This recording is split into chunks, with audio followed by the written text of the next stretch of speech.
for the first episode of the Dro Bros Show. I got myself Mr. Vicious Remo Vinci and my main man Grimx over there on the side with me. Say what up to my boy. Yeah, how's it going?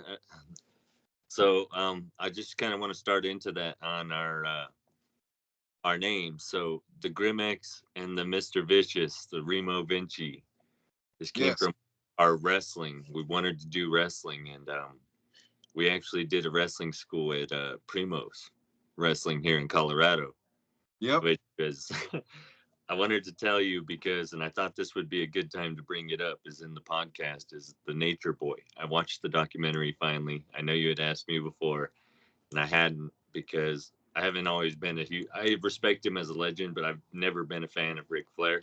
Yeah.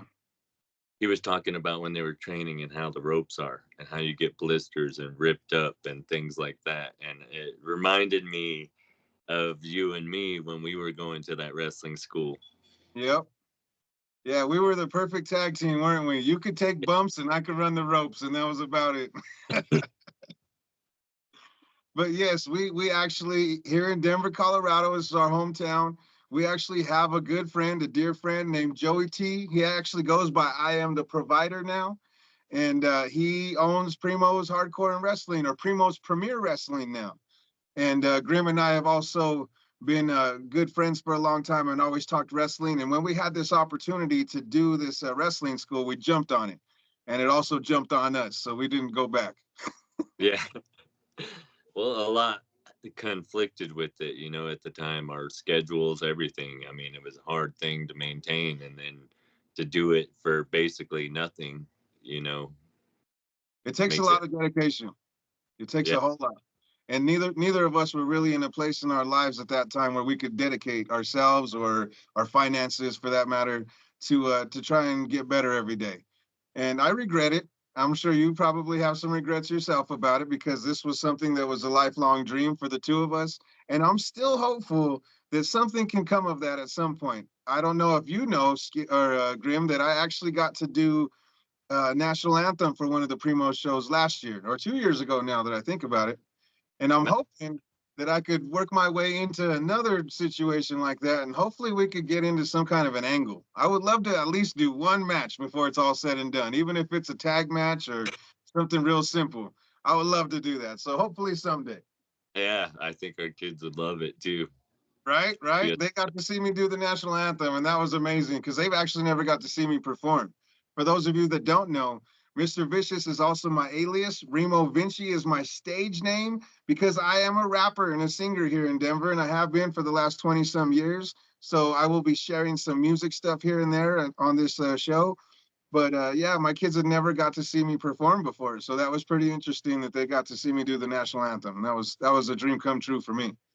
So without any further ado, Grim, you want to let them know a little bit about your fandom of wrestling and why we're doing this podcast, actually? So, both Rich and I are similar in this way. We both grew up on wrestling. For me, it was my dad, my uncles, everyone. They got me into wrestling. Uh, I call it wrestling here at the house. They make fun of me, think I'm making fun of it because I'm calling it like a hickabilly. But like I told him, is because I grew up in the days where it was still the territories and stuff when Vince was still taking things over. I mean, you and I both understand that whole culture. And so because of Yeah. that, like I was explaining to him, I call it wrestling, not to make fun of it, but because I understand the culture and that's what it came from, wrestling in the territories, right? And something I've always loved. I stopped watching it for a while. Uh, I guess I felt like a lot of the storylines and things dropped off, but things happened in my life that brought me closer to wrestling again. And so with that, I started watching more regularly. And Rich and I, we've always loved wrestling. We used to play WWE, all the different games for PlayStation. We'd create our wrestlers and then we'd give them their own move sets, and we'd basically be the GMs and let the CPU fight each other. That way, it was fair. We gave them all the attributes and everything they needed to be a decent character, and we would come up with storylines each week or every day. We were saying they were weeks, but we were doing it daily because we worked together at UPS. Yep. Yeah, you know? those were the good old days, wasn't it? Yeah. Oh man, I miss that kind of stuff. We used to, like you said, we were the GMs of our own little organization there, and we had all kinds of fun with these storylines and different concepts of characters. And we're both very creative people, so this was a perfect outlet for the two of us. Um, I don't know if Grim has mentioned it yet. I don't think he did, but he's also an awesome customizer. This dude takes some of the figures that you've seen and he takes them for what they actually came as, and he customizes them to how they're supposed to be. And I've never seen anybody that talented when it comes to stuff like that. He sculpts them, he paints them, he designs the whole thing. A lot of times, he's actually designed his own action figure. So we're both very creative and very talented people in our own rights. Eventually, soon, I will end up coming up with some kind of a theme song for our show, and you'll get to see one of my artistic abilities here soon. So, did you want to go a little bit more and explain more to more recent times, or? Um, no, I feel like we could start getting into that as the show progresses. I mean, I feel like we could start for who we are. I mean, I guess I'm at Six Grim X on social media outlets, formerly known as Esoterror, on another podcast, which, for the fans of that, sorry that things didn't work out and that it kind of fell through. But this, I feel like, is a more positive atmosphere, more beneficial direction to go in, and with more beneficial partners with like-mindedness that I feel like we could deliver a better podcast this time around. Um, but getting into it, Elimination Chamber. Okay. Well, hold on 1 second before you go any further. Let me give a little breakdown of my history with it real Oh quick. yeah, yeah, Now, as Grim told you, we're both lifelong fans, but my earliest memories of wrestling fandom come from my dad. Obviously, you talked about your dad and your uncles and stuff like that. My dad was a third generation wrestling fan himself, or I'm sorry, second generation. So I would be third, and now my kids are fourth. And my earliest memories of it are like going to Blockbuster Video, and we would go and rent either a Rocky movie or a WrestleMania or a SummerSlam or some kind of something. So I would do this, fairly regularly with my dad, and it was just the.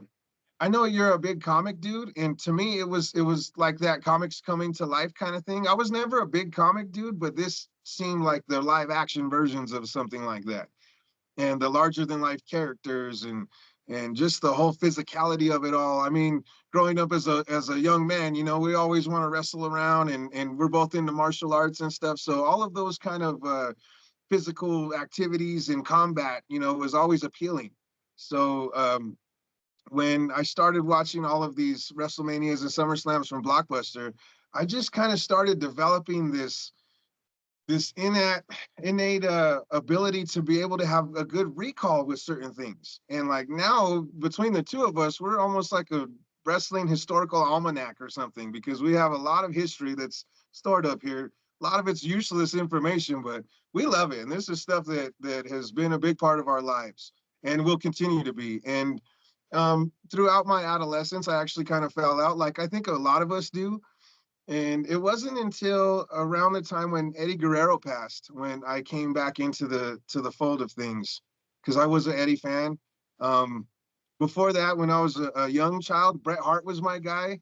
I know Grim didn't really get to mention it, but he was a Shawn Michaels guy. So yeah. we've always kind of had this little rivalry because of our top guys there. So that was always cool. But once Eddie passed, that's what kind of brought me back, because I was a WCW guy also. And when Eddie went to WWE, obviously they did their thing, and I was a big Ray guy also. But when he passed, I had been not watching for a while. So I had heard the news of him passing, and it brought me back into the fold of things. And I kind of haven't really left ever since. There's been a few times where it was more sporadic. Like I still don't really get to watch very regularly, but I check out highlights and I constantly read news sites. And it's just one of those things that just still maintains. Now, when Grim and I actually hooked up, I finally had a wrestling friend again, because I've had, friends in and out of elementary, middle school, high school a little bit. So when Grim and I actually hooked up, I finally had somebody that was just as passionate as I was, if not more in some cases. And It felt great. It was awesome. It was a cool thing to be able to share that. And then once, like you said, once we got to do our little GM stuff with the games and the video games, it just kind of only grew, and our creativity and our passion for it only grew. So we've actually dabbled with, he talked about his podcast. I've been trying to do a couple things myself. So this venture of us doing this is almost like another dream come true for us, because I've always wanted to talk wrestling with my best friend, or one of my best friends here, and to be able to entertain each other and hopefully some of you with this. So, So with no further ado, let's go ahead and get into this, whatever you want to get into here. going into the podcast, the guy who wanted me to do podcast originally is Remo right here, Mr. Vinci. Mr. Vicious, we've been working on this forever. He was kind of disappointed when I did episodes with the Gentleman's Bureau, and then I did the podcast with Adam, because he's been trying to get me to do a podcast with him forever. And I held back for a lot of reasons and things that I've explored more in other podcasts like the Gentleman's Bureau. I think I've explored why I really initially didn't want to speak publicly. Um, but yeah, without further ado, I just want to go back to the dynamic of he and I, that he mentioned he was a WCW guy, and I've always been more of a WWE guy, like saying that our dynamic and our duality, even though I Yeah. like shows just like he did, it's just I was more of a fan of the one brand, just like he was of the other, just Hmm. like rivalry with our favorite wrestlers growing up. But Elimination Chamber. So I guess let's start with the women's eliminator, Yeah. right? I guess let's start with the women's, because it was Into- it was the first thing that happened that night. Honestly, shocked that Becky Lynch won. Were you? Yeah, I honestly didn't think they were gonna give it to her, just because her and Seth Rollins, I heard rumors that they might be taking some time off. You know what I Oh yeah. mean? That's one of the things that's going on right now, is the contracts are kind of up in the air for a few people. So I think we might have a little bit more of a solidified time frame now. I think they might all be re-signed up now, but I guess we'll find out, right? Well, no, just because I mean Seth Rollins has been on the road as the WWE workhorse. I mean, we all know that, and he and Becky Lynch are married. For those of you who don't know, or Mhm. so with him traveling and wrestling night and night, they were planning on taking some time off at some point, to heal and spend time with their daughter. So Seth Rollins, he has his recent knee injury, even though he's been cleared to wrestle for WrestleMania. Rumor has it that he's had back injuries that haven't fully healed, that he's had to adapt his wrestling style to accommodate, just like Shawn Michaels did. He had some kind of fusion surgery, I think, but the way they want to fuse his back, according to the rumors, is it would basically end his career. So he's just basically done what he could. And so with that, her being in the title run, to face Rhea Ripley now, I Mhm. was shocked by, you know what I mean? Because they just Okay. brought back Liv Morgan. Yeah. Uh, she just came back for Elimination Chamber. Geez, And Tiffany Stratton. Tiffany yeah, Stratton was kind of the MVP of the whole chamber match, if you ask me. yeah, she was actually. That's who I thought was gonna win, to be honest. I didn't think they would give it to her because she's too fresh. I don't think a lot of people knew who she was. That was the first time I'd ever actually seen her wrestle live, so I wasn't privy to her before that.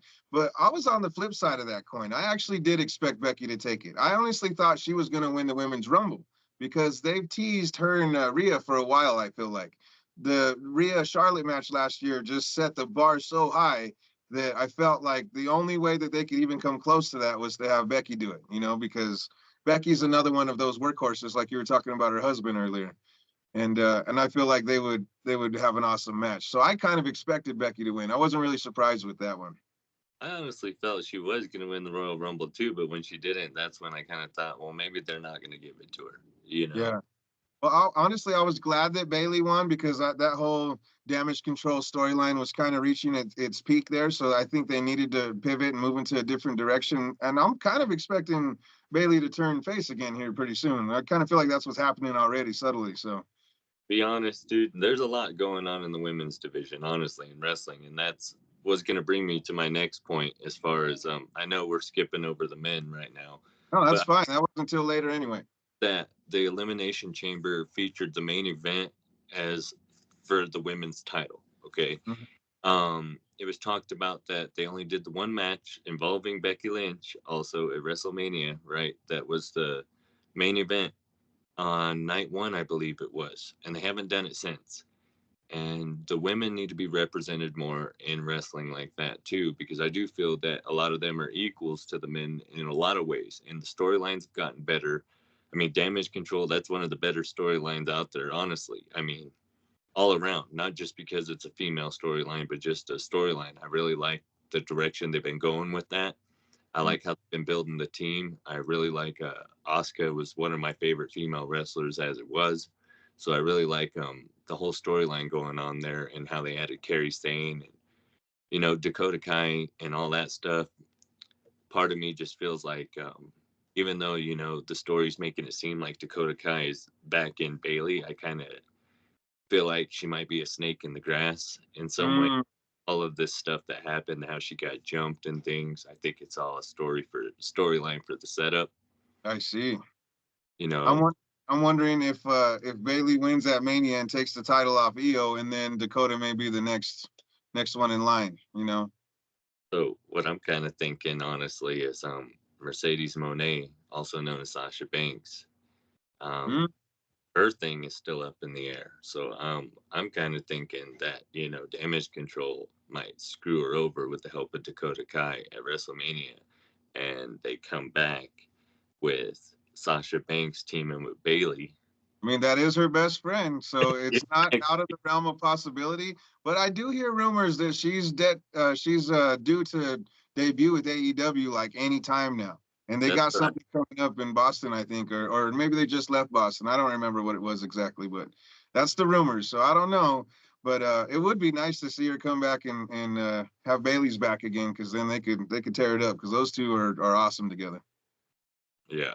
And that's what started Bailey's whole career to the path it was, by for her turning from face to heel, it made her like at the top. She's been at the top of the women's game basically since she turned heel. She's Mhm.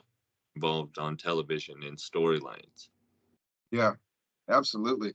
I think uh, I think Bailey has always been one of my favorites, but I feel like she's gotten the least amount of respect, I think, of the four horsewomen. Yeah, And and I feel like she's due for that. She's due for her comeuppance. You know what I mean? And I'm excited to see what happens. And she's a Martinez, so I mean, how could I not be cheering for her? You know what I'm saying? For those that don't know, that's me. and how could I not mention the women's main event without at least mentioning how much they showed Rhea Ripley as the beast that she is in the women's division? Honestly, she's a monster. And also, I would like to acknowledge Naya, because Naya has had the shitty end of the stick for a long time. She hasn't been the best performer. She's gotten a lot of people hurt, historically. And I think a lot of people weren't really sold on Naya, but I think she's been awesome with this entire story. And that match in particular for Chamber, that was her first pay-per-view main event.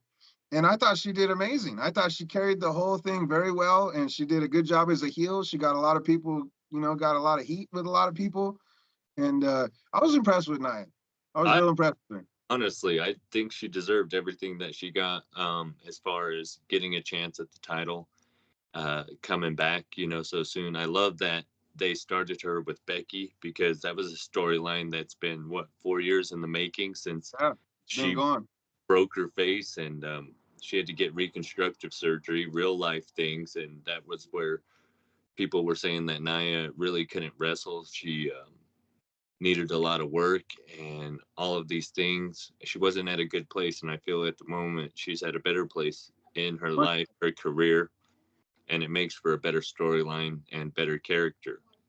well, you could tell she's very passionate about it now. I think there were times before where it was maybe overwhelming and she was kind of phoning it in sometimes, but you could tell she's all in. She's dialed in, and she's doing, I think, the best work of her career so far. So big ups to Nia Jax. Big ups. Yeah.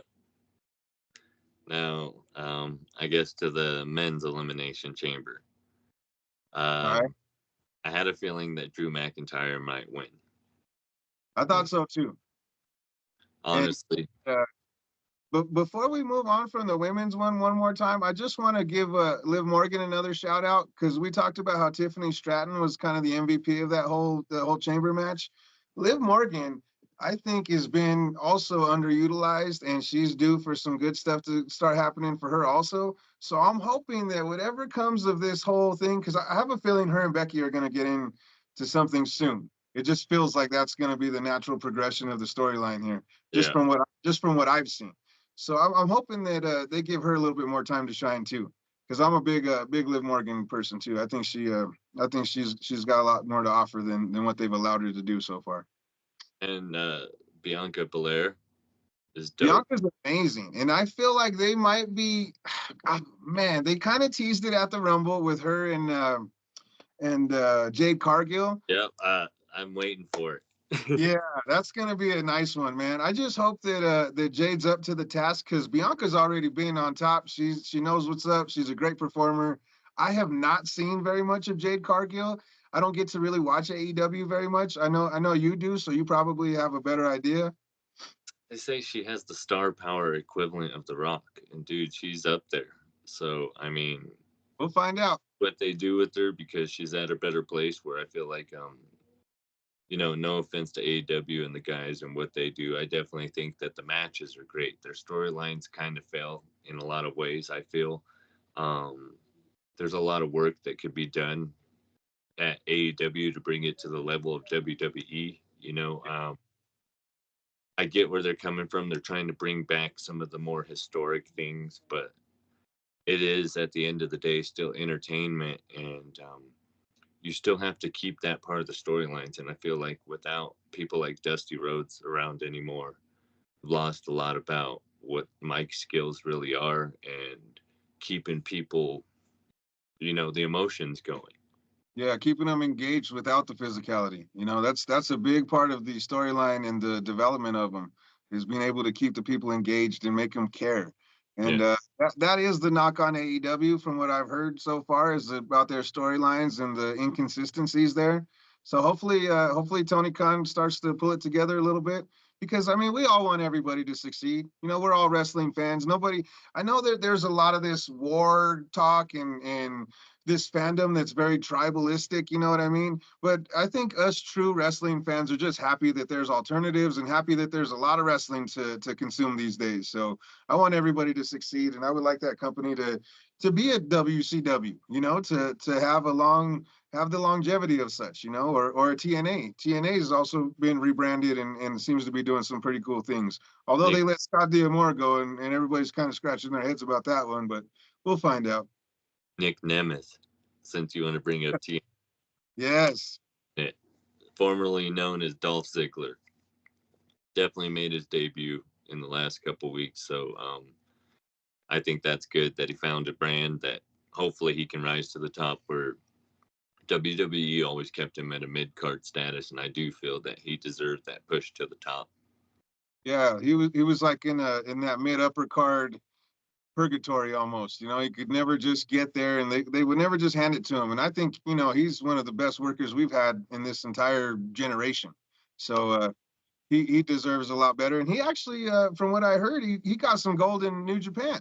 So he's got a title there. So I think he's defending it this week, in fact. So we'll see what happens there. We need to cover our New Japan a little bit better and we'll find out. Johnny Monday, him and Nick Nemeth or Dolph Ziggler had some of the most amazing best out of three falls matches of all time. People talk about Ricky the Dragon Steamboat and Macho Man being one of the greatest matches of all time, which you can't disagree. It's definitely the same feeling when you watch Dolph Ziggler and John Morrison or Johnny Monday. Johnny everything. Yeah, because that's what his name is in AEW. I don't know if you Yeah, knew that, yeah, but yeah. so We're both big fans of him too. He's another great talent that I feel like has just never gotten the push that he deserves. That dude, man, he's head and shoulders above a lot of them, I think. But that's just my opinion. um, on a side note, before we jump back into the men's elimination chamber, I know you had mentioned you wanted to talk about, since we're the Dro Bros Show, Yeah. the types of flowers that we're smoking on here in Colorado. So Hmm.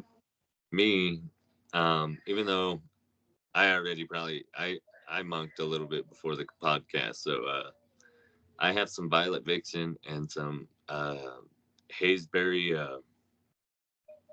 It's Hazeberry something. I can't remember what it is. Is it flower or we talking vape? Flower, both. Oh, nice.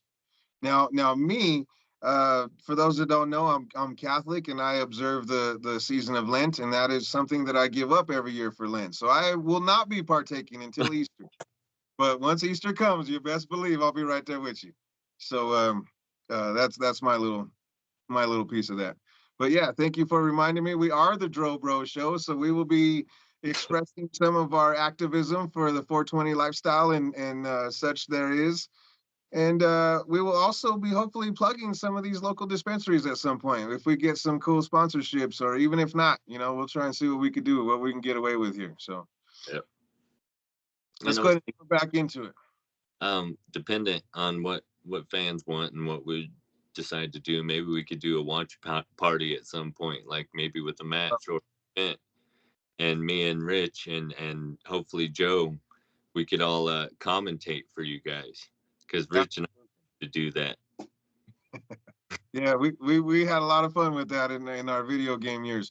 Also, just to touch on it, Grim just mentioned Joe. Soul Doja will also be a third member of our podcast here. It's going to be the three of us. I'm hoping that he's going to be available for more of these wrestling conversations. I don't know that he will be. I don't know how much he's able to watch right now or what his fandom is at the moment. So hopefully we could get him involved a little bit more. But he will be involved in some of the other segments also. So you'll be meeting him shortly. Yeah, so definitely back on the Joe thing as well, and Soul Doja. So our podcast is going to be a little bit more fluent. We're going to go in a little bit of different directions, and we have some ideas here. So we're hoping to get to those, and all of us have big ideas, big plans. So definitely got a lot coming for you guys. Stay tuned, y'all. But for But now, we'll get into our wrestling conversation with Grim and I. so the men's elimination chamber. I'm not saying Drew McIntyre don't deserve it. He does. I just I guess it makes sense because you got Cody as the main face of the company, because at one time Drew McIntyre did have to carry the company during COVID when they were wrestling with no audience and stuff, just like he talks about in his storylines right now. So I guess the direction they did have to go to with him would have to be a heel for him to rise to the top. I honestly do think they're going to give him the push to take the title away from Seth Rollins. I'm a big Seth Rollins guy. Rich knows this ever since he was Tyler Black back at Ring of Honor. So always like Seth Rollins. I think he's dope. I love his style. I love his freaking whole gimmick, everything Seth freaking Rollins. I love the attires. I love his whole composer thing, all of it. I think even though Roman Reigns does have that star power, and Seth Rollins really had to work to gain what he's had, I do feel that Seth Rollins in a lot of ways carries that more wrestling aspect of the genre. I feel like, because like Roman Reigns is more like the beast guy, the guy. Yes, he talks a little bit and stuff like that, but he doesn't have the skill that Seth Rollins does to come in and be flamboyant with his attire, be flamboyant with his attitude, and do all of the things that he does. I mean, for crying out loud, he comes out in high heels and things like that. So I mean, definitely don't think Roman Reigns is pulling that off. Now, I see it as if it's like the cycle that WWE tends to do. I feel like um, it started with Randy and Hulk. I felt like Hulk obviously was the face of it all, the one that drew all the money, but Randy was the workhorse. Randy Savage, the Macho Man. Oh yeah. And then I felt like it evolved to kind of the Brett and Sean kind of thing. You know what I'm saying? And then from there, I felt like the Austin and Rock also took over from the same thing. And then Cena and Orton, and now I feel like it's Roman and Seth. I feel like it's very, very similar. Like it's always a workhorse, and it's always the guy that draws the money. You know, the big star. Though, dude, you got to bring up Batista because that's why Batista ended up leaving the company, right? Is that he felt he was the workhorse, and he was more than John Cena, okay? Because John Cena did a lot of personal appearances, and nothing against him. I respect him as a man and his abilities as a legend, as a wrestler, and what he's done for the sport. But John Cena did a lot of other things on the side, so he didn't wrestle as many days as Batista. But the guy who got the push at the time was John Cena. And then you have people like The Rock and stuff who kept stepping in, coming in, dominating, where wrestlers who were working day in and day out, they got pushed to the side for wrestlers like this coming back. And it was a lot of the reason why he left the company. Yeah, I see what you're saying. I still don't know if I could give it to Batista over Orton, but I do see where you're coming from with that. And Batista did definitely carry his own weight, and he was a big star in his own right. And I feel like I feel like he is also somebody like The Rock who's kind of transcended above the wrestling business now. I mean, obviously he's a big star with the Guardians and all of that. So big ups to Batista too. That dude I hear is an awesome guy in real life. So we want nothing but good things for him as well. Yeah. So back to the chamber though. Dope how they were using the the glass when Kevin Owens was punching the glass. I Hmm. don't remember that scene. I And honestly I was at work while I was watching it, so I was very in and out. I heard more than I actually got to see. So I I'm heard more commentary than anything. I think it was Orton slamming Logan Paul. I think it was his face Hmm. in the glass, and Owens was punching the glass, so it was kind of cool. Um, Definitely Logan Paul. I got to give it to him. You know what I mean? It's not like he's my favorite wrestler or anything, but as his heel turn and everything, I think it works for him. Yeah. Made me really enjoy him as a character because if you don't like him, that means he's doing his job. So Yep. honestly, I can't say anything about it other than I think he's a phenomenal wrestler. He wrestles with the best of them. I mean, for not being a wrestler and coming into the sport, not very many people can do that. Just like going to the UFC and stuff. So Kurt Angle, you know, Yep. who I was one of the greatest of all time, Uh, definitely for having come from the Olympics and coming in, learning the mic skills, all those things. And he talked about it on Rogan that he learned from the greatest, like The Rock and Austin. So, and Triple H, you know. And with that being said, his mic skills, his wrestling ability, all phenomenal, you know, total package. And definitely feel Logan Paul is, for not coming from the background of wrestling, is definitely, he's definitely up there. Well, and not only that, but I feel like he's doing it respectfully. Like he's Exactly. putting in the work. You know what I mean? And I think that he's earned a lot of the respect of us fans. You know what I'm saying? Because of doing so.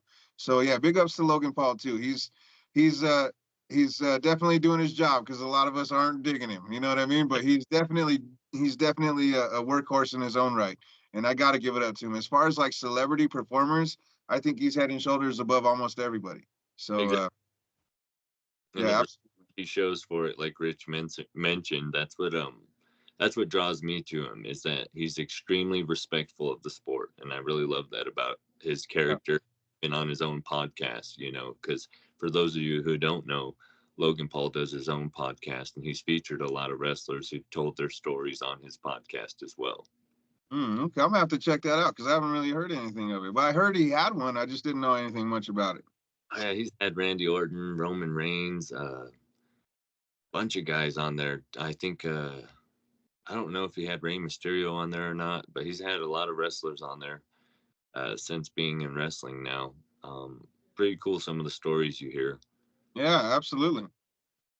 So as far as the men's chamber goes for me, um, I kind of thought Drew was gonna take it also. I felt like he's another one that's had the contract kind of up in the air for a little while. So I don't know if they had long-term plans of him being pushed again.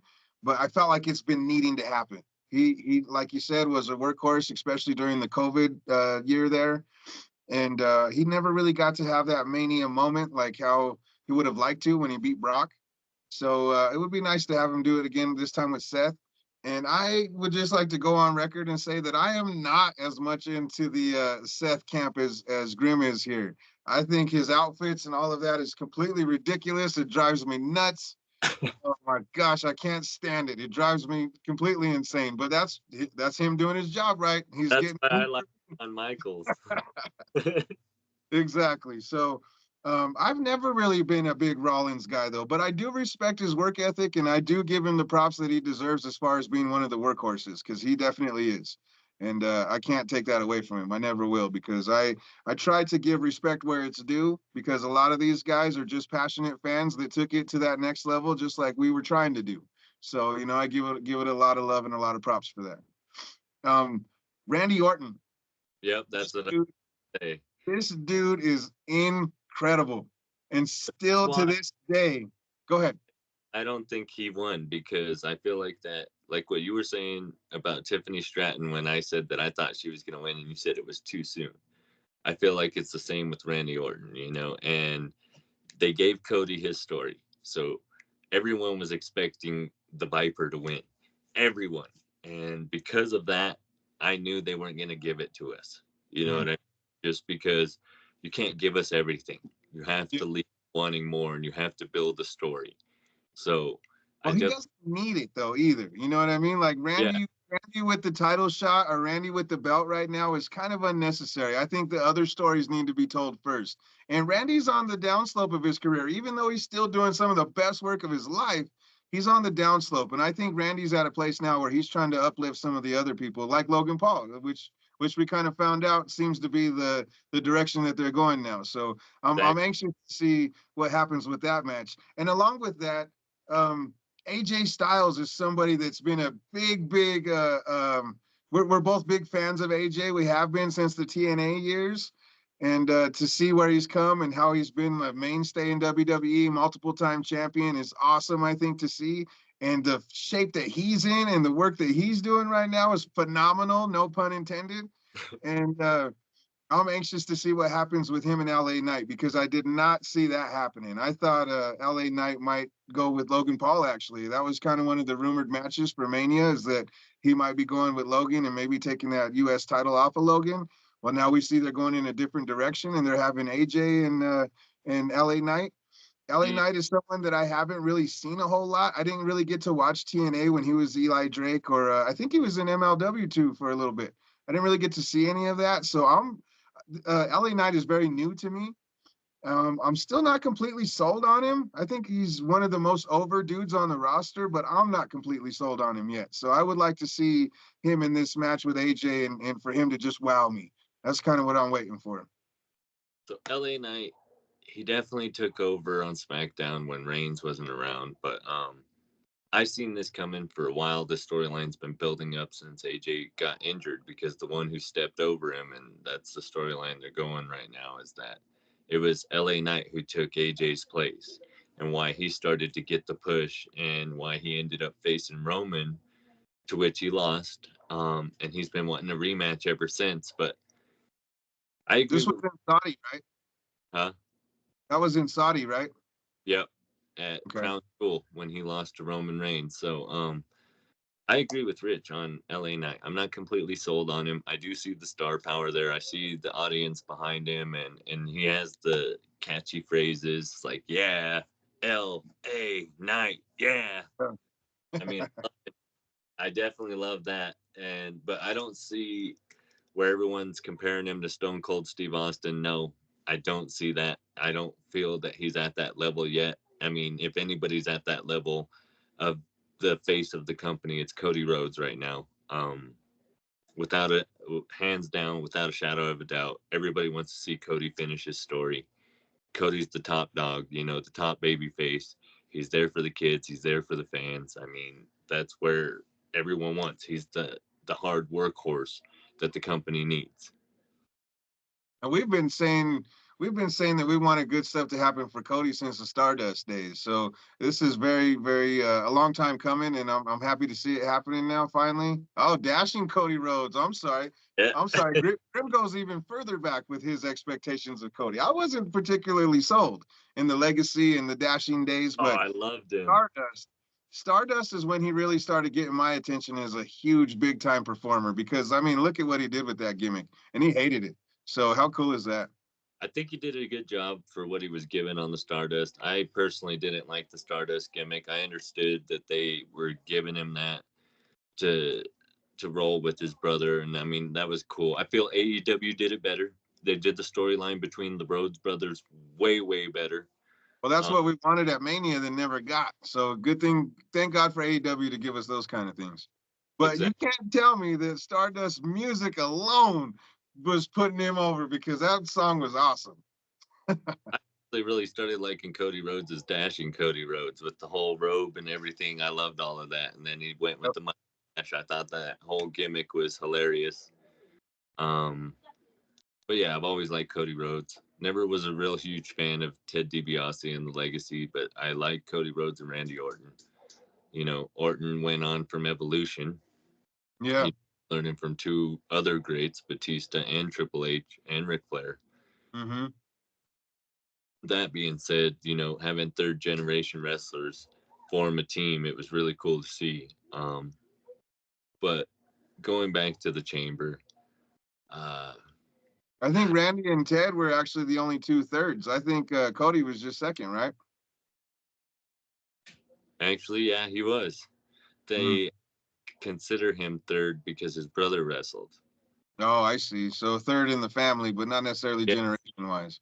Even though exactly. his brother did kind of come a generation before him. That's kind of crazy. Basically. Yeah. um, so, I mean, back to the chamber and Drew McIntyre winning. It seems to be his whole shtick right now. He's stealing wins, you Hmm. know.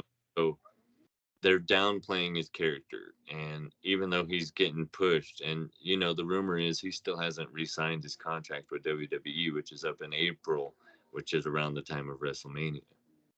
And he got hurt. He got hurt in the chamber too. So I'm kind of anxious to see what happens here. Yeah, too bad for Punk. And so Man. those that know, Just, I mean, before we haven't really got to talk about any of this. Grim and I do not get to talk regularly like we used to in our younger years. So I used to know everything he was thinking and how he felt about everything, and I don't anymore. So knowing how big of a Punk fan you were from previous years, tell me how this whole dynamic with Punk has been for you as far as the AEW return, then the WWE return, and then the injury, and now missing Mania and this whole thing. Give me what you got on all that. Tell me how you're feeling. so the AEW return, dude, and to be honest, that was when I started watching AEW. I never watched AEW before, no That's offense. the only live show I've seen of AEW is the Punk return, and I did it just because of you. So there you go. So Punk coming back, it was huge for me because it was something I never thought was going to happen. I mean, it was Yeah, over, what was it, 8 years in the making at the it was time. like 7 years. Yeah, something like that. He had been outside of the ring, and for him to come back and then come to WWE a decade later, which was even rarer of an instance. But going back to AEW first, I love that he fought Darby Allin as his first match because Darby Allin's associated to Sting. So dope that he rocked the Sting surfer look, and that Sting rocked the freaking CM Punk look on his freaking forehead, and Yeah, loved the whole gimmick.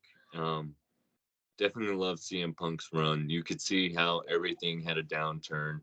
A lot of things that maybe I should just keep the opinions to myself, but I do feel that he was attacked in a lot of ways. I mean, I get that, yes, there's probably things that came from both sides, but in the instance, I do feel that they like kind of basically nagged him to basically push him out of the industry. You know, there's few instances of people who talked about what happened between him and Jungle Boy Jack Perry. And Jack Perry, for those of you who don't know, is Luke Perry's son. yeah. Um, so at All In London, CM Punk's last match where he faced Samoa Joe for the real AEW title, because reality is when he got injured, he never actually lost the title. So they did this whole storyline where even though MJF was the champion, he called himself the real champion. He put the X on the AEW title. So before he wrestled Samoa Joe, an altercation happened between him and Jack Perry over Jack Perry wanting to go through a real windshield, and being advised that it wasn't a good idea, but he did it anyways, said what he did into the camera. Rumor has it CM Punk choked him out, but stories say from others like Samoa Joe and Miro, also formerly known as Rusev in the WWE, they all had different stories saying that it wasn't that bad of an incident, normal things that happen in the wrestling business. Regardless, those instances are all what forced AEW to push CM Punk out. CM Punk ending up in WWE. I couldn't believe it happened. I was hoping that the rumors were true, that he was in talks with WWE. I honestly thought he belonged there more than in AEW. I get that he had a lot of bad blood in when he left WWE, and that's why he came back to AEW. I don't feel that was the right fit for him. I think it was a good way for him to get his feet wet back into wrestling, getting to help out with the show, Collision, and getting it started, and having FTR back him and seeing them as a trio. I wish I could have got to see more of that. Yeah. But all in all, I do think it was a good push direction for him to start. But WWE is where he does belong, to be honest. I don't know how you feel about that, Rich, but I do feel that's where his home is. I do agree with that. I think when he came back to AEW, that was something that, again, I didn't see coming. I didn't think that that was going to be in the cards. I thought, I think most of us that follow wrestling listened to the Colt Cabana podcast that he did with Punk, and saw some of the stuff that Punk was saying and things that he had went through as far as his first tenure with WWE. So based off of all of those kind of things and based off of what happened in his UFC run, I thought Punk was going to be perfectly happy just kind of laying low and just staying out of the spotlight and all of that kind of stuff. I think we had all hoped for something. Now, I've not always been the biggest Punk fan, but I do give respect where it's due, like I said earlier. And Punk, again, is another one of those workhorses, I think, for this past generation and maybe the generation before, because he's been out for a decade almost. So when he came back to AEW, like I said, that was the only one that I've actually watched live. I paid for that pay-per-view because I had to see it. I had to see if it was going to actually happen, if it was true or not. And once you heard that song hit and that Cult of Personality came out, I was standing up and saying, "Oh my God, holy shit!" Just like everybody else. So they got me with that one. But again, that was the only one I'd seen, so I didn't really get to watch a whole lot of his tenure in AEW. I did see some of the highlights of him, and Sting and Darby and all that. Um, I do know a little bit about what happened with his exit and whatnot, and I do feel like he kind of I don't know any of the facts behind it all, but it does seem as though he kind of got the shitty end of it. So, But now who kind of got the last laugh now, though? You know what I mean? So now he came back home, because I do agree with you. I think he belonged in WWE the whole time. I think it's unfortunate the way it all kind of happened. I think it had to take a lot of I don't know if the whole Vince thing had anything to do with him coming back, with Vince being out. I have no idea really, but I'm glad to see him back, and the reception he got was just incredible. I think I was more shocked, and I think the whole world was really, to see him come into that. What was it? It was SummerSlam, wasn't it? Or Survivor Series? It was Survivor Series. Yeah. When so he came out at the end of that show, I felt it. I felt it coming, because it just lingered a little too long, and they had that bottom third, where they have the little copyright and whatever kind of shit at the end. They had that lingering just a second too long, it felt like to me. that there was going to be something happening. So once you heard the cult of personality again, I said, "Oh my God." And I tripped the fuck out because Yeah, I me wanted to see it happen, but I didn't see it coming, to be I honest with you. did see it coming, but I didn't expect it to be at the very end of the event. I actually thought they were going to have him as some surprise thing in Survivor Series. Then they announced Orton to break all the rumors. So Yeah, I'm like, well, maybe they'll wait till the next pay per view. But I didn't expect him to come out at the very end like that. I thought it would be a little different. But I would like to shed some light on more of the AEW storyline for you, sure. Rich, maybe to give you a better perspective of some of the rumors and things. So after his match with Darby, he ended up going on to have a feud with MJF. Freaking, that was his most phenomenal feud in his AEW run. The dog collar match, which came to a head because MJF was a fan of CM Punk. He based a lot of his gimmick, his career off CM Punk, and MJF is wrestling gold. I wish he would head to the WWE. The I guy's he soon. I see him there in the next couple years for sure. He has to. He's phenomenal, dude. I love MJF. At first, I hated him, but I love his cocky attitude. The dude's got the star power, and he's definitely there. He definitely belongs in the WWE alongside some of the superstars there. And I only say that because I feel the WWE is at that next level. Not to say that I don't feel that AEW stars aren't next level stars. It's or any other wrestling organization. I just feel that other wrestling organizations aren't quite there yet. But like Rich said at the beginning of the podcast, the competition's amazing. So Yeah, after that feud, he went into the feud with I think it was John Moxley where he won. No, the first title win was against Adam Hangman Page, which I kind of liked the guy at first, but then after his whole trying to take the story and he basically called CM Punk a cancer and all of this stuff due to the rumors, and he's a Young Bucks guy, so he's their friend because he's part of the elite. So them guys beef with Punk, and never really liked him. They're the reason why people are saying that he basically got pushed out. So again, one of their friends who took story into his own hands, which was not scripted, basically called Punk out for all of this negative crap, and Punk ends up beating him for the title. Um, Page never apologizes to Punk for it. There's a lot of animosity there. Punk goes on to fight Moxley, and they have this whole best out of 2 out of 3 matches, and for the title, Punk ends up winning all of it at the end. They had a storyline that he talked about where Moxley wanted Rocky storyline, but he wanted him to come out on top. He didn't want to lose to CM Punk, He wanted to train and come back and be bigger, better. CM Punk was basically like, I'd never seen Rocky before, and that sounds stupid. It basically offended people. So again, Moxley, Jericho, the Elite, these guys that are EVPs, part of the company, again, now they're insulted. So they start pushing on CM Punk. Ends up to where he's calling them at the end of his press conference after he beat Moxley for the title. He's calling them children in his press conference, and they come in and throw a chair and start a real fight, you know, which yeah, ensued, caused the suspension and stuff where CM Punk had a torn triceps and a real fight ensues. He had a broken rib and all this stuff. And at that point, people saw how negative CM Punk's attitude towards AEW was, and he was on suspension for a long time.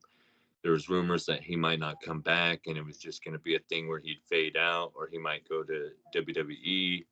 They ended up bringing him back, yeah, and to everyone's surprise.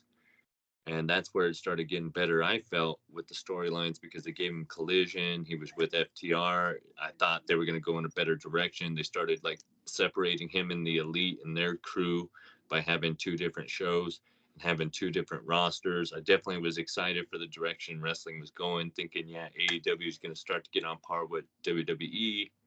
Then All in London happened hmm and definitely broke my heart until he came back at Survivor Series.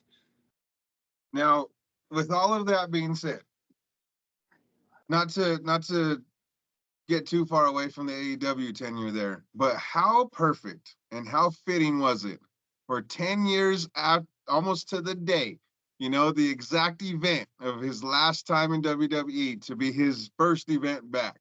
I thought that was just like, you can't even write that kind of stuff. You know what I mean? That was just amazing. It definitely overshadowed the last 2 years in the other company. Definitely. I mean, no offense to AEW, but just like we were talking about, it being his home and everything. And I mean, who can forget the moment when he beat John Cena and he took the title and he blows a kiss as he goes into the audience and no one knew if he was coming back. His contract was up in the air. It's like, oh my God, is he taking the title? I mean, the storyline was so real, so raw, which leads me to the next thing in the wrestling storyline is Bloodline 2.0. The whole reality of it, right? It's bringing it back to Attitude Era type storytelling wrestling, right? Very much so. Very much. That there's real animosity, there's real families, there's real everything behind the stories. So it makes it seem that much more real. You took the real story of how The Rock always comes in, he screwed over CM Punk. It's why CM Punk ended up leaving, because he always was overshadowed by The Rock at WrestleMania when he was the champion, the longest reigning champion at the time in the modern era. And you take that storyline and you make it out to where he's doing it to Cody, destroying his storyline, which is a real gimmick going on that everyone wants to see come to conclusion. You have The Rock come in, basically be this a-hole and try to steal someone's storyline again, and then the fans turn on him, bringing back the heel Rocky, the Rock that made The Rock, that made the Attitude Era, and it just makes it more real. The stories are raw, and it's so good right now to be a wrestling fan. I think over the past 10 years or so has been awesome for wrestling fandom.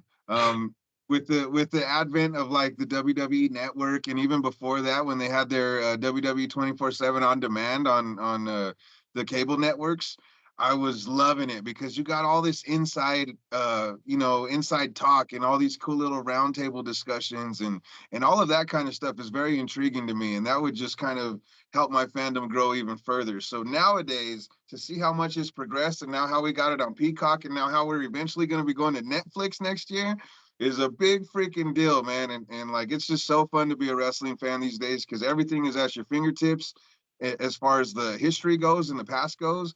But there's so much like active stuff happening right now in multiple companies that is just very, very intriguing and big stuff, big time stuff. But Yeah.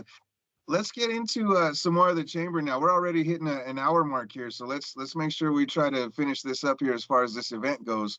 How did you feel about all of the Judgment Day stuff, as far as the men's Judgment Day, the tag team and Dirty Dom and all that?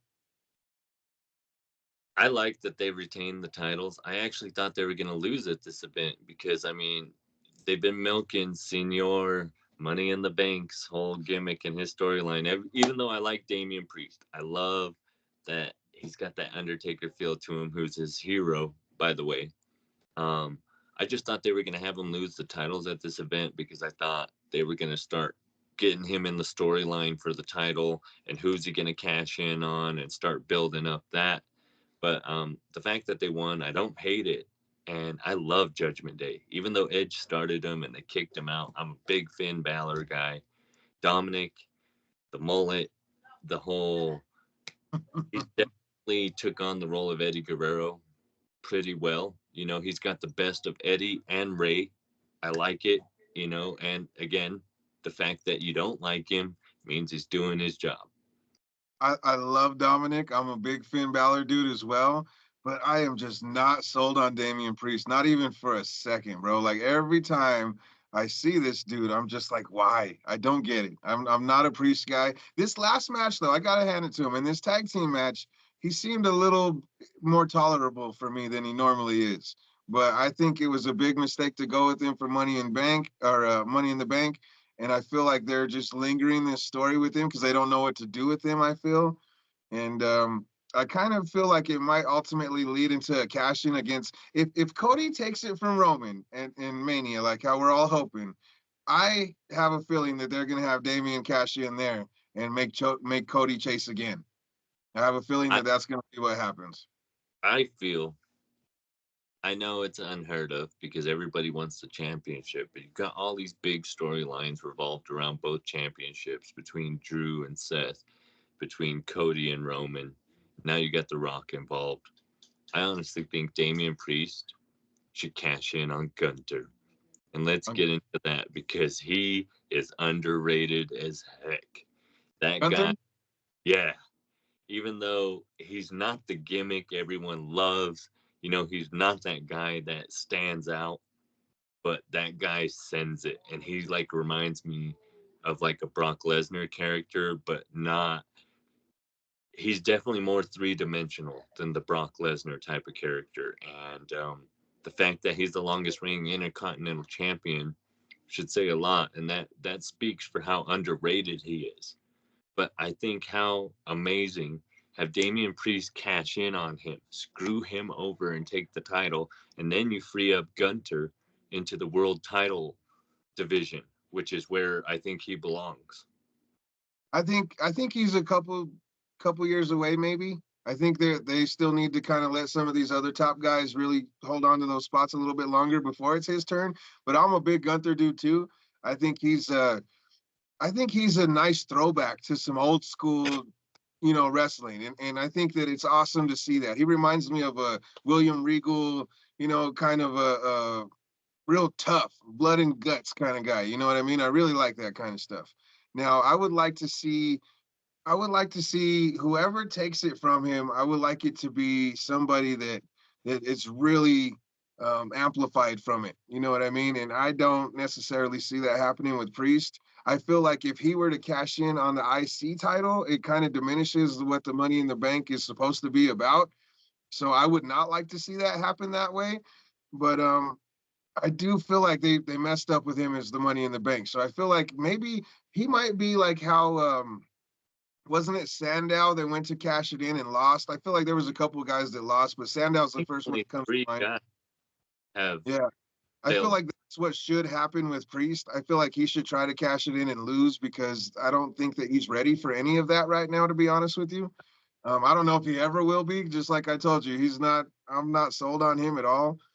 But I do think the work he did with Bad Bunny last year was awesome, though. I do feel like all of that was pretty good because Bad Bunny is kind of on that Logan Paul thing for me, where he puts in the work and he deserves some respect there.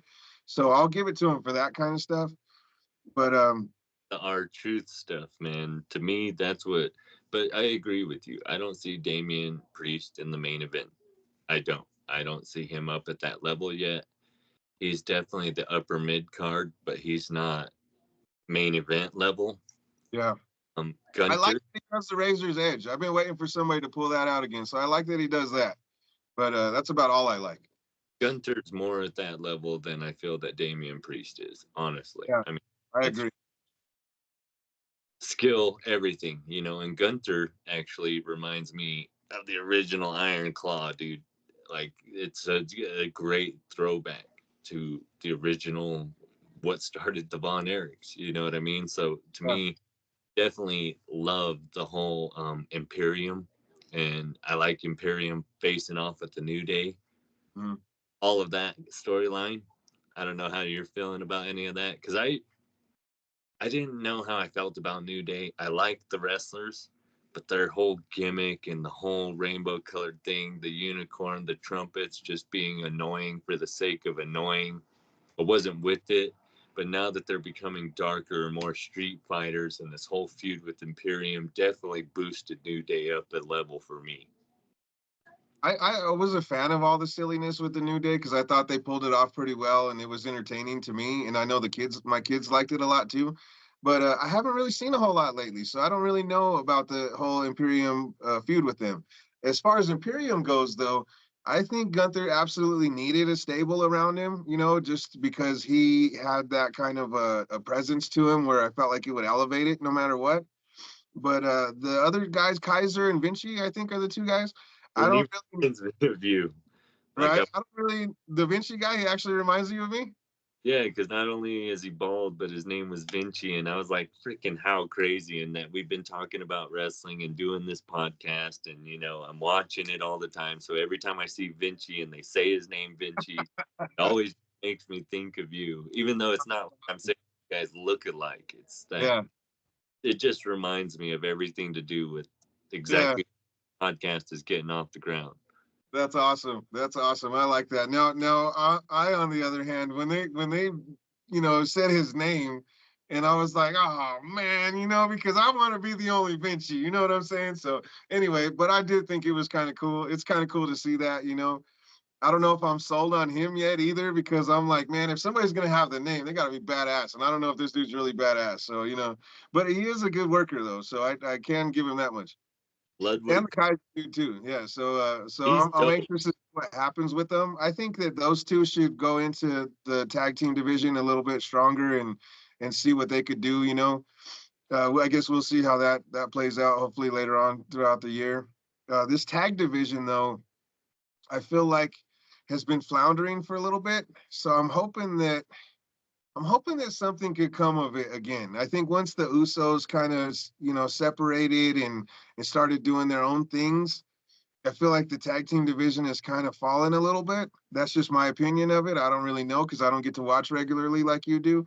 But I am happy that Judgment Day has some belts with them. I think they need something like that.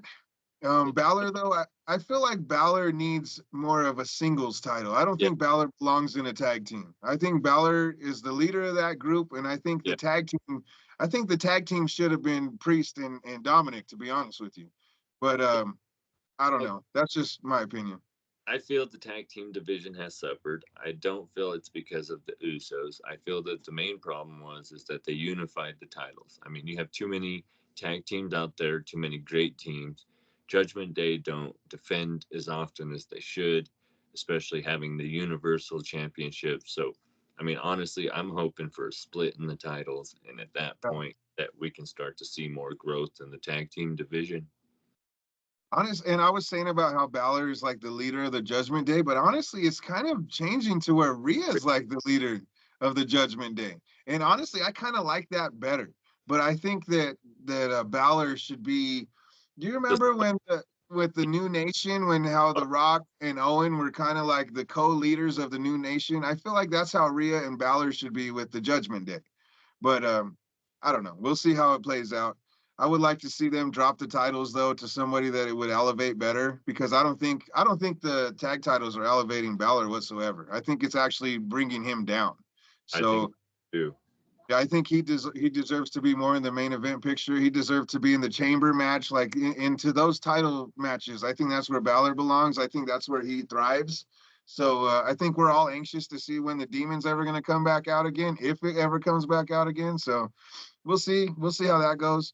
But Dominic, though, like you were touching on him earlier and saying about how he's the best of Ray and Eddie, I hadn't really thought of it as that. But since you said that, I can't get it out of my head now. I think you're absolutely right with that.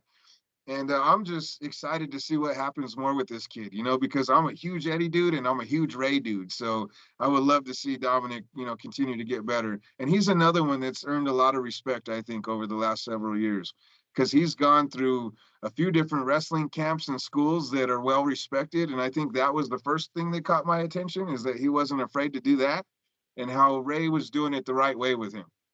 I think that goes a long way.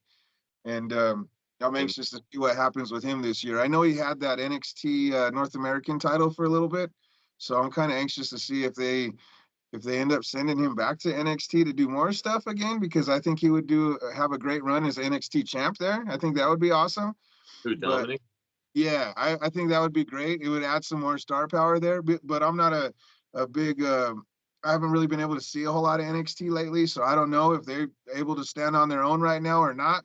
I think he would probably add something to it, but I don't think he's really ready for any of the main titles on the main roster yet. Especially the big ones. Maybe a U.S. title at some point or something like that. I think he's probably ready for something like that. But Dominic's where he needs to be. I don't feel like he needs a title right now. I think he needs to still work, but I don't feel he should go to NXT, because if you put him in NXT, even though it was a house show, um, his first match back with the company, CM Punk, was with Dominic Mysterio, yeah, and it first couple was a good matches. match, really, really good match, and if you put Dominic back at NXT, it really takes away from the impact of that match and that he wrestled with CM Punk as the veteran he was as his first match back. Mm. Um, I like Dominic because, as you were saying, how your kids like New Day, and that really brought you into the silliness of it. My boy, he loves Dominic and Cody. Those are his two favorites. I was actually shocked because he didn't like Dominic till I started liking Dominic, and obviously I like Dominic because, like I said, there's aspects of him I love and aspects I don't like. But if you don't like him, he's doing his job. He is a heel. He's supposed to make you not like him, and I think he does it well. I Yeah. think he plays a good heel, and I think we need more wrestlers like Dominic because he's bringing that luchador aspect back to the wrestling. And even though we have the LWO and that feud going on, definitely love Santos Escobar, and I love uh, Vega and all of them. Ray's out hurt, so I like that you put a person like Dominic in with a group like Judgment Day. So that's bringing luchador wrestling into the mainstream of wrestling, Yeah. right? Instead of Great. just luchador, you're bringing in a luchador into the main roster, just like they do with Eddie, just like they did with Ray. Only few luchadors made it to that level, and Yeah, I the feel crossover seems to be pretty difficult for Mexican performers. So absolutely, I agree. I think I didn't really think of that either, but that's a great point. I think that's awesome. sorry. Um, no, no, you're fine. So we touched on the Judgment Day, the men. Now let's go to the leader of the Judgment Day in the main event of the Chamber. We already kind of talked a little bit about Nia, giving her props and stuff, but let's get a little bit more into Rhea. I love Rhea Ripley. She's so sick. I love that she made the change that she did. And then hooking up with Edge and Damian Priest, it was freaking did wonders for her career, made her Yeah, soar. But prior to that, her match with Charlotte Flair, and then her Royal Rumble prior to that, yeah. all, She had two Mania matches with Charlotte, didn't she? Because she did one in the COVID year also. yeah, but her Royal Rumble, she had the record for being the longest lasting and eliminating the most or something like that, right? Really Mm. showing the beast. So, like I said, all of that built her up to the point where she's at now. And I definitely loved her dynamic with Dominic, the whole thing, even though she's with Buddy Murphy or, Yeah. in AEW, It's he's, very much like the Eddie and China thing. Very much like that. yep, good gimmick, good storylines. Their dynamic is freaking phenomenal. Love how they play off of each other. Um, I definitely love Rhea Ripley and her ability to tell a story.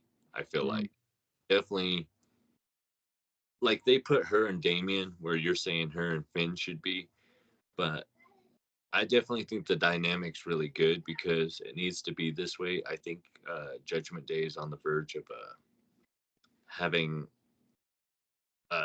kind of separation, I guess. Yeah, I think so too. But I think it's gonna be Rhea kind of going on her own, to be honest with you. And I feel like the rest of them might kind of get lost in the shuffle, and I'm kind of sad about it because this group that they have going has really done wonders for all of them except for Finn. I think Finn's the only one that initially I think it would did pretty good for him, but I think the longer it goes on, the more it diminishes some of Finn's abilities or abilities to be towards the top of the card. You know what I mean? Well, I heard a rumor. I don't like it. That WWE's been having Finn at this level because his contract's about to expire. They don't Mhm. know what he's doing, so they don't know if they want to push him to that top level, being uncertain of what direction he's planning to go. So, Hmm. like I said, I like Finn Balor, so I don't like that rumor that there's a potential that he may not stay there because then he's not going to get back to that main event level. Um, but Honestly, it might do Finn a little bit of good to get away for a while and go to TNA or somewhere else and do some cool stuff and then come back again. It might be the better thing for Finn, because I don't really see them putting the strap on him again like how I think he deserves.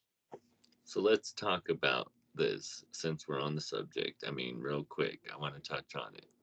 we mentioned a lot of the guys that are a part of it, and let's give a shout out to NJPW, okay, New Japan Pro Wrestling, the Bullet Club, and all of the wrestlers that were part of the Bullet Club. We've already mentioned the likes of the AJ Styles.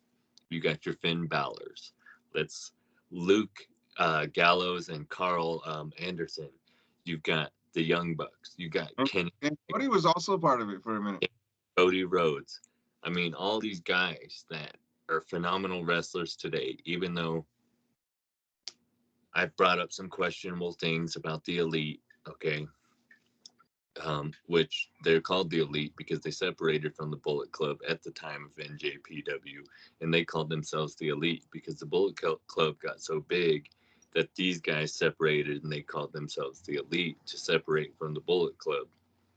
Very much like NWO Wolfpack kind of stuff, right? Yeah, and that's even what they did. Remember the whole whole Yep. Now, I'm not sure if you were going there or not, but I heard some rumors of a big star from New Japan that might be signing with WWE now, and he might be getting involved with the Bloodline, and that's Tamatonga, the one that's Haku's son. Now he's been in New Japan for like 14 years. He just finished up. I guess he just had his last event there this week or this last week, and rumor has it he might be somebody that might get thrown into the bloodline angle. That might be kind of cool. But there's also another name from New Japan that has been brought up a lot that I would really like to see happen, and that's Okada. I don't know where Okada's going to land yet, but I know he's been a free agent for a little bit. And I know the rumor has it that he might be going to AEW also. I think him and Mercedes are the two names that are being thrown around right there. But I would love to see Okada come to WWE. I think that would be awesome. definitely. Definitely love New Japan. I love things that they're doing over there. I understand it's a different type of audience than it is here in America. So, but you got the wrestlers like the Shinsuke Nakamura's, who's doing excellent Japanese storytelling. With he's feuding right now with I can't think of his name. He used to be El Generico.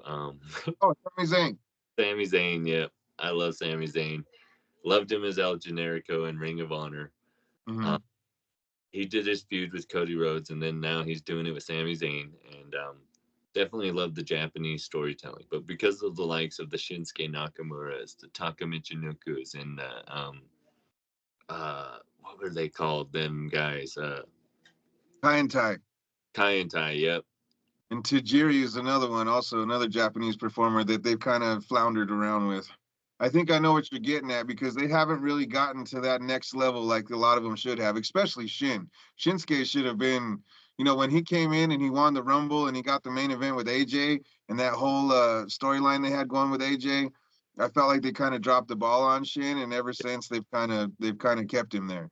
So I think that's where you're going with this whole Okada thing. Like you don't want to see that same kind of thing happen to him, and I agree with you. I think he needs to be.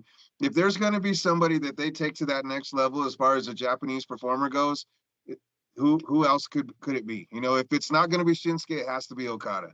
You know, because they did the same thing with Oscar too. Oscar was the same year, in fact, as Shinsuke. They both won the Rumbles that year, and they both lost at Mania, I think, that year. I don't remember if she won or not. She might have won, but So Asuka was unique, and they actually surprised her because Becky had just found out she was pregnant. So when she won the Money in the Bank, is what it was. Remember? yeah, And they handed over the briefcase. Inside the briefcase was the title. Becky relinquished the title to Asuka, and it was a big celebration. But she didn't know about it, so it was a whole. All her emotions shown on camera were all real because she had no idea they were handing over the title to her. that's awesome. I feel like they've kind of let her flounder a little bit since then too. So I would like to see some of these Japanese performers get some more respect than what they've been getting lately. So hopefully that happens. And I wonder if that's a big part of why Will Ospreay didn't come to WWE because of that, because he might have been floundered. Because he was another one that I was hoping would come there, man. Because he would have been huge. I knew he wouldn't because Kenny Omega. You Yeah. know, the fact that Kenny Omega's where he's at, that's where I felt Will Ospreay was gonna probably more than likely hang around. I agree with you. I feel that the Japanese wrestlers really haven't got what they deserve in WWE quite as of yet, and it's a shame that Shinsuke Nakamura came off of his feud with Seth Rollins. Excellent storyline, even though he lost. They had all this momentum behind his character, and they kind of dropped it. Yeah. Well, WWE historically has been known for doing that. I think Arn Anderson always says they cut off the water. That's one of his phrases, I think, and that's something that just seems to happen to the guys that we love most at times. So hopefully something changes with that. Is there any more you want to touch on the chamber? Are we missing anything? I feel like there might have been another match that we're missing out on. There was the tag match, there was the women's title match, the two chamber matches. I With know the pre-show. I'm no, sorry. no, Kevin Owens was in an elimination chamber, so no. I know the pre-show had the Kabuki Warriors against Candice LeRae and the Indy Hartwell. She's Yeah, also iconic. well, I'm They're sorry, what? iconics. They were the iconics. No, they weren't the Iconics. The Iconics were Billy Kay and I can't remember the other one's name, but Indy Hartwell. She's from Australia too, but she wasn't part of the Iconics. She's a different one. And Candice LeRae is the one that's married to Johnny Gargano. Oh yeah, She's the little fairy one, the little pixie princess or whatever they call her. And definitely DIY. yeah, I was just gonna say it. I'm glad you brought it up. So we were talking about the tag team division. I know that they're gonna give those guys another run at it, hopefully on the main roster now, and give them some more time. So that'd be nice to see them put some more work in because I think them and FTR or when they were the revival, I think those matches were incredible, and that was that throwback to the old school tag team wrestling that we both like. I mean, both of us are tag team guys also, so I think that hopefully that comes back into play again. I hope they start giving these guys some more time. We're almost coming up on an hour and a half here. Is there anything else you want to touch on as far as current stuff goes before we sign it off? I mean, there's a lot to touch on. I guess the only thing last I want to mention, two things. One is, I mean, we all know the Vince stuff. I didn't really want to mention it too much because I didn't want to concentrate on all the negative Yeah, rumors on, but there are allegations of sex trafficking against Vince McMahon and Brock Lesnar. That's an unfortunate news. The second thing I wanted to bring up, which is exciting, Braun Breaker signing oh yeah, down. I mean, come on, Rick Steiner's son. I mean, he's yep, the of Rick and Scott, and you got him and DIY, these guys that bring back the classic feel of wrestling. Well, we've been talking about the tag team division and how they're suffering. Definitely hoping to see new heights with tag teams. I definitely think that the singles competitors could go a long ways now. Then, like you said, there's a lot of stories to be told there in the main event. yeah. Yeah, I think that's a big thing for sure. I would love to see DIY do some awesome stuff there. Um, you brought up oh, I just lost it. You brought up something a minute ago I wanted to touch on also, but as far as the vent stuff goes, um, we don't really want to get too much into it. I know a lot of other podcasts and a lot of other people are covering that specifically all the time. We're still finding out more things as time goes on. There's more people coming out of the woodworks and saying, their truths about things. So I'm sure that there'll be plenty of time more to talk about that, and we still have a little bit of time before Mania. So I'm sure we'll talk more Bloodline talk and Rock and Cody and Roman and all that leading up. But as far as right now goes, I think we're at a good breaking point and a good stopping point with a lot of this stuff. I think we're all excited to see what happens. But before we go, one thing I do want to mention that's going to happen this weekend: Sting's last match. Yeah. Um, are you going to watch it? I'll probably check it out, honestly, because I was always a huge fan of Sting. You know that. I love Sting. Big Uh, Sting guys, both of us, big Sting guys. Ever since the Surfer days, I mean, definitely huge Sting guy. I love the whole Crow style he went with. Although I do feel that it's a good time for him. I mean, he's freaking starting to get real old. I'm not saying that he can't do it. It's just I feel that under Tony Khan, I don't feel this was the best situation for him. I feel like with Darby Allin, yes, There's great storylines, but I feel like Darby pushed Sting farther than Sting should have been pushed. He should have had someone restrain him. I mean, he had a lot of near miss accidents when he hit his face on the table and busted his mouth open. Yeah. We missed his splash and everything, jumping off the ladder. I mean, Sting's starting to get a little old. They should hold him back a little bit. I mean, we're not trying to seriously injure or kill the guy at the end of his career. You know what I'm saying? I would like to see Sting go on to retire and still continue to live a happy life. Hmm. I think he satisfied us fans as much as he needed to. You know, I really don't think that he needs to push himself to those limits anymore to please us. He's already done that. Hmm. Definitely think it's a long time coming for him to retire and enjoy the rest of his life. I for one am very excited, because this is the ending that I think we all kind of hoped for in WWE. I think we all wanted Sting to have, like, obviously we all wanted the Taker match, but I think, to have him go out on a high note the way he wants to and doing the things that that we all love him for, I think that's what we wanted. And I felt like WWE just kind of put the handcuffs on him for a lot of his time there. I think they were, kind of along the lines of what you're saying. I think they weren't going to allow him to do any of that kind of stuff. So I'm glad that he had the opportunity in AEW. He could have been a little careless at times, but hey, that's just kind of how Sting has been. He kind of always walked to his own, the beat of his own drum.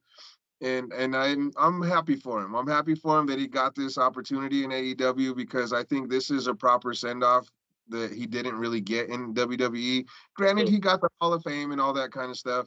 I still feel like there was a lot left in the tank as far as his desire for the ring goes. And I don't think that he would have had that opportunity in WWE. So I'm glad for AEW to give him that opportunity. I don't know if I'm going to be able to watch it. I would love to. Hopefully, maybe we could hook up and watch it together. That'd be awesome. Um, well, in WWE, what ended his career, I do think they were going to give him those opportunities. It's just Seth Rollins and we love, after it happened, Seth Rollins broke Sting's back, and Sting yeah, wasn't supposed to be able to wrestle again. So that's why when he first came to AEW, they did a lot of those cinema matches because Sting wasn't supposed to be wrestling at that level anymore. You yeah. know, it was very high risk because they didn't know if he could come back. Right? They were telling him that his career was over after he broke his back. So Yeah. But this is kind of like that whole Punk thing when he came back. I told you that's the only one I watched live. I kind of feel like this Sting thing is going to be the second one I watch live because it's another big deal. So I might watch it. I really want to. So we'll see if time allows it and finances and everything else in the world allows it. So hopefully, like I said, maybe we could watch it together. That'd be kind of cool. But is there anything else you want to say on the Sting thing before we get into these last little news pieces and sign off? no, I'll let you get into the last. We lost a couple of our legendary wrestlers and performers this past week. Ole Anderson was the first one that I saw this week that had passed. Ole was one of the founding members of the Four Horsemen. Ole did not seem to be very well liked by a lot of the guys in the business. I know he was a real hard ass and real hard, tough kind of guy, but he was a booker for a while in WCW, and I'm not sure if maybe a little bit of NWA before that. Um, I know he rubbed a lot of people the wrong way for a long time, but he did have his contributions to the business, and we appreciate him for that and respect him for it. So, Ole, rest in peace. And also today, I saw that Virgil, Mike Jones, had passed. Virgil in WWE or WWF, Vincent in WCW, and in AEW, they called him Soul Train Jones.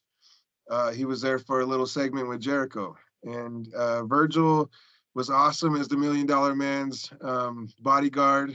We liked him in WCW also as Vincent. Both of those names were ribs on people in the other companies, and I thought was kind of funny. Virgil was the rib on Dusty, and Vincent was the the rib on Vince. So it's very sad when we lose some of these guys. I know that Vincent had been in poor health for a while, and he had had a few strokes and a couple other health issues that ultimately led to this. So our prayers and thoughts go out to both of the families of Virgil Mike Jones and Ole Anderson, and rest in peace to both of them. Yep. So mote it be. And with that being said, this has been our first episode of the Dro Bros Show as far as our wrestling segment goes. And we're already at an hour and a half for our first show. I'm excited. This is cool, man. How do you Yeah, feeling? I think it's a great start to something that's going to be even better. So stay tuned, everybody. We're going to keep going. I don't know if we're going to do it weekly or bi-weekly, but we're going to keep coming with more stuff, and it's just going to keep getting better. So if this one rubbed you the wrong way, tune into the next one, and hopefully we do something right in the next one. Thank you, everybody, for listening, and we'll see you soon. Bye, guys.